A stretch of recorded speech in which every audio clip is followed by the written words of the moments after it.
Hai guys, jadi hari ini ada yang beda karena aku nggak ngeliatin wajah aku. Beberapa akhir ini kurang percaya diri aja buat nampilin wajah, jadi mungkin di bulan April ini pengen nyoba untuk upload video tanpa kelihatan wajah.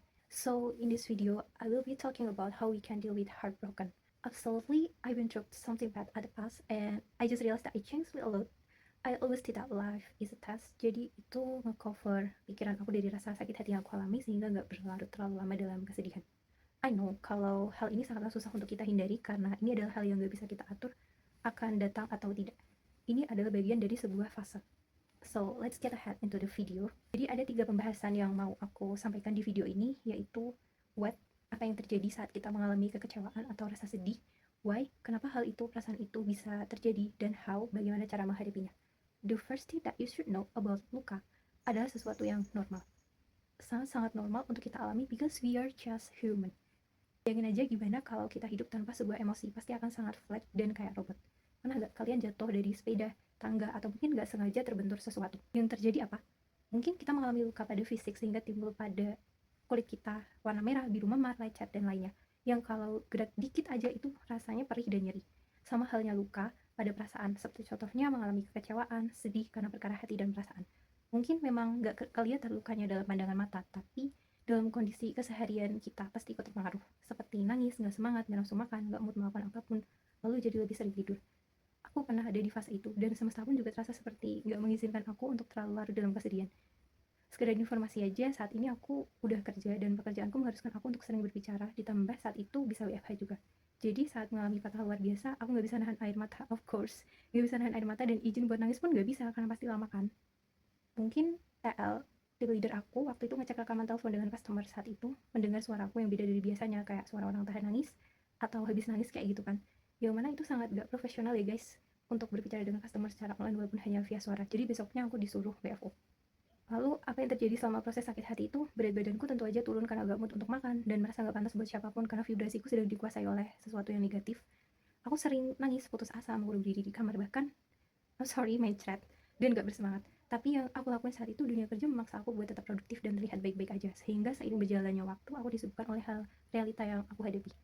Bangun pagi, berangkat kerja. Dan untungnya waktu itu tuh masih ada aturan, semua HP disita sampai waktu istirahat. Jadi gak kedistraksi sama isi HP dan kenang-kenangan gitu.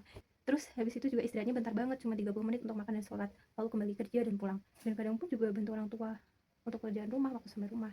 Jadi sampainya di rumah itu udah capek perjalanan dan langsung tidur aja atau rebahan buat scroll sosmed. Ya pastinya ada ya, scene nangisnya itu masih ada waktu di kamar mandi atau saat perjalanan berangkat dan pulang. Tapi seiring berjalannya waktu, aku sudah mulai membiarkan diriku sendiri ngerasain rasa sakitnya. Terserah deh, sepuasmu mau bikin patah sakit kayak gimana pun, pokoknya rasain aja, terima aja. Lagian gak ada yang peduli juga gitu kan. Hingga akhirnya sedikit demi sedikit udah mulai gak kepikiran karena waktu buat ngesambat gak sebanyak kesibukan wajib yang dihadapi. Lalu kenapa hal itu bisa kita alami? Pada dasarnya karena kita memiliki hati, kita merasa sedih karena dalam tubuh kita berkaitan dengan emosi, situasi, dan kondisi psikologis. Jadi secara umum, kesedihan adalah respon alami terhadap peristiwa atau situasi yang mengecewakan, menyakitkan, atau kehilangan. Jadi ini sangat-sangat umum ya guys, dan normal.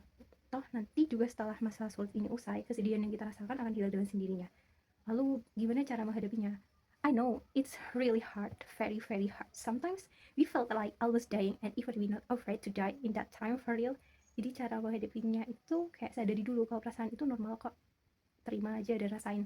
Kayak gimana rasanya kalau harus nangis ya nangis aja. Kalau emang gak mood makan ya gak usah makan. Lagian kalau lapar dan haus juga nanti pasti makan minum juga kan.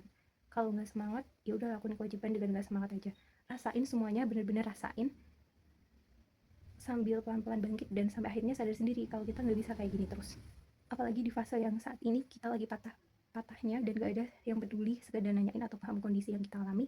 Nah, malah jadi makin ngegas aja jadinya buat ngelakuin yang mau kita lakuin. Contohnya kayak, aku nggak tahu ya, apa kalian ngerasain ini juga? Tiba-tiba muncul keinginan buat belajar ini tuh, tiba-tiba pengen makan ini tuh, tiba-tiba pengen cobain ini tuh. Karena di hari kemarin kita udah puas-puasin sakit hatinya, jadi keinginan untuk melakukan hal baru buat bikin diri sendiri semangat lagi tuh tiba-tiba muncul dengan sendirinya.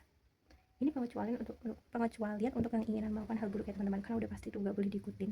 Kita harus berani berubah karena hidup terus bergerak, jangan gampang menyerah mau sesulit apapun dan semerasa gak berguna apapun diri kalian untuk terus berjalan.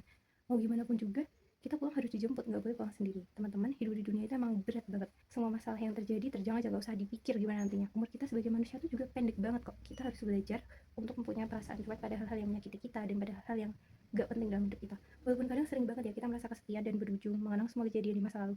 it's okay, it's totally okay. Mereka semua adalah pengalaman masa lalu, kita nggak akan kembali ke masa itu lagi. Udah banyak yang berubah. Jadi do it with the broken heart, karena rasa sakit akan selalu ada di sela-sela kehidupan, tinggal bagaimana kita menyikapinya, mau mempersilahkan atau membiarkannya aja. Sampai sekarang ini aku juga sebenarnya masih berusaha berdamai dengan hal-hal yang gak enak yang mengganjal, tapi yang bisa kita lakukan itu cuman hadapin aja. So itu aja video aku kali ini, semoga kalian suka ya guys. Jangan lupa buat subscribe, like, and see you guys.